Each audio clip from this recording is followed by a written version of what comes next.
আপনারা জানেন যে 2024 সালে যে গণঅভ্যুত্থান সংগঠিত হয়েছিল, সেই গণঅভ্যুত্থানের মুখে 5 আগস্ট শেখ হাসিনা বাংলাদেশ থেকে পালিয়ে গিয়েছিল। আগামী 2 দিন পরে সেই 5 আগস্ট গণঅভ্যুত্থানের 2 বছর পূরণ হবে। কিন্তু এখনও দুঃখের বিষয় যে আমাদেরকে কষ্ট দিয়ে যে আমরা দেখেছি যে অন্তর্বর্তীকালীন সরকারের যে দায়িত্ব ছিল, তারা 18 মাস দায়িত্বে থাকার পরেও জুলাই গণঅভ্যুত্থানে প্রকৃত শহীদদের সংখ্যা তারা নির্ণয় করতে পারেনি। আওয়ামী লীগের দোসররা এখনো বিভিন্ন জায়গায় আস্বাদন করছে তারা ফিরে আসবে। একটা জিনিস স্পষ্ট হয়ে গেছে, 2024 সালে 5 আগস্টে আওয়ামী লীগের কিন্তু রাজনৈতিকভাবে কবর হয়ে গেছে। সুতরাং আওয়ামী লীগের আর বাংলাদেশের রাজনীতিতে ফেরার কোনো সুযোগ নাই। সুতরাং যতই আস্ফালন করুক, যতই বিদেশে থেকে হুমকি দামকি দেখ, তাদেরকে এই দেশের মানুষ বাংলাদেশের রাজনীতি করতে দিবে না। যেহেতু আমরা সরকারের একটা অংশ, সরকারের অনেক কিছু সমালোচনা করার চেষ্টা করি। যেহেতু সরকার যদি ভুল করে, তাহলে আমাদের উচিত সেই জায়গাতে সরকারের ভুল ধরে দেওয়া। আপনারা জানেন যে বাংলাদেশে এখন বেশ কিছু সংকট চলছে, বিশেষ করে বিদ্যুতের যে সংকট, পাশাপাশি গ্যাস সংকট। এই সংকটের কারণে মানুষ নানাভাবে ভোগান্তিতে পড়ছে। শুধু এই সংকট নয়, আমরা দেখেছি যে গত কয়েকদিনে দ্রব্যমূল্য অনেক বেশি ঊর্ধ্বগতি হচ্ছে, বিশেষ করে শাকসবজির।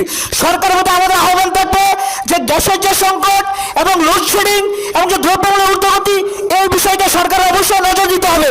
মনে রাখতে হবে, এই জনগণ জুলাই সনদের জন্য হয়তো রাস্তায় নামবে না, গণভোটের জন্য হয়তো রাস্তায় নামবে না, কিন্তু এই লোডশেডিং যদি অব্যাহত থাকে, এই গ্যাস সংকট যদি অব্যাহত থাকে, এই যে দ্রব্যমূল্য ঊর্ধ্বগতি যদি এভাবে চলতে থাকে, তাহলে জনগণ কিন্তু বাধ্য হয়ে রাস্তায় নামবে। সুতরাং সরকারকে এই বিষয়টা গুরুত্বের সাথে বিবেচনা করতে হবে। আরেকটি বিষয় বলবো, যেটা আমাদের যারা বিরোধী রাজনৈতিক দল রয়েছে, বিশেষ করে জামাত এবং এনসিপি, আমরা ফ্যাসিবাদ বিরোধী লড়াইয়ে একসাথে কাঁধে কাঁধ মিলে লড়াই করেছি। আমরা এই বাংলাদেশকে এগিয়ে নেওয়ার জন্য আবার একসাথে কাজ করতে চাই, কিন্তু আপনাদেরকে একটু ধৈর্য ধারণ করতে হবে। এই সরকার কেবল 6 মাস হয়েছে দায়িত্ব নিয়েছে।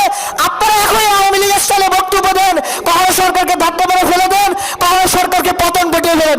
আপনাদেরকে একটু ধৈর্য ধরতে হবে, আপনাদেরকে মনে রাখতে হবে, আপনারা যে সকল উস্কানিমূলক বক্তব্য দিচ্ছেন কিংবা উস্কানিমূলক প্রোগ্রাম করছেন, এই প্রোগ্রামগুলোতে মূলত আওয়ামী লীগের জন্য উৎসাহ হয়ে কাজ করছে। সুতরাং আপনারা এমন কোনো কর্মকাণ্ড করবেন না যেটাতে পতিত ফ্যাসিস্ট সরকার উৎসাহ পেতে পারে। আরেকটি বিষয় না বললে নয়, এই বিষয়টা সব বলতে চাইছিলাম না, তারপরে বলতে হচ্ছে। যেহেতু আপনারা জানেন যে এনসিপির একজন সিনিয়র নেতা জনাব নাসিরউদ্দিন পাটোয়ারি গত 3-4 দিন আগে কিশোরগঞ্জে এসেছিল। আমরা কিশোরগঞ্জের রাজনীতি অত্যন্ত সৌহার্দ্যপূর্ণ, বিশেষ করে বিরোধী রাজনীতি দলের প্রতি আমরা সবসময় সৌহার্দ্যপূর্ণ দেখি। এই কিশোরগঞ্জের রাজনীতি, এটা কিশোরগঞ্জের রাজনীতি একটা ইতিবাচক। কিন্তু দেখলাম যে নাসিরউদ্দিন পাটোয়ারি এখানে এসে আমাদের দলের যিনি প্রধান নুরুল হক নূরকে নিয়ে যে কটাক্ষ করেছেন, শুধু নুরুল হক নূর নয়, এই নাসিরউদ্দিন পাটোয়ারি গত কয়েক মাস যে ধারাবাহিকভাবে যে অদত্তপূর্ণ আক্রমণাত্মক বক্তব্য দিচ্ছেন, তার এই বক্তব্য শুনে মাঝে মাঝে আমাদের প্রশ্ন হয় আসলে সে মানসিকভাবে সুস্থ কিনা। আমরা মনে করি তার রাজনীতি করার আগে তার মানসিক সুস্থতা জরুরি। আমরা গণ অধিকার পরিষদ সবসময় সৌহার্দ্যপূর্ণ এবং ইতিবাচক রাজনীতি করতে চাই, যে রাজনীতি দেশের জন্য, মানুষের জন্য কল্যাণ বয়ে আনবে।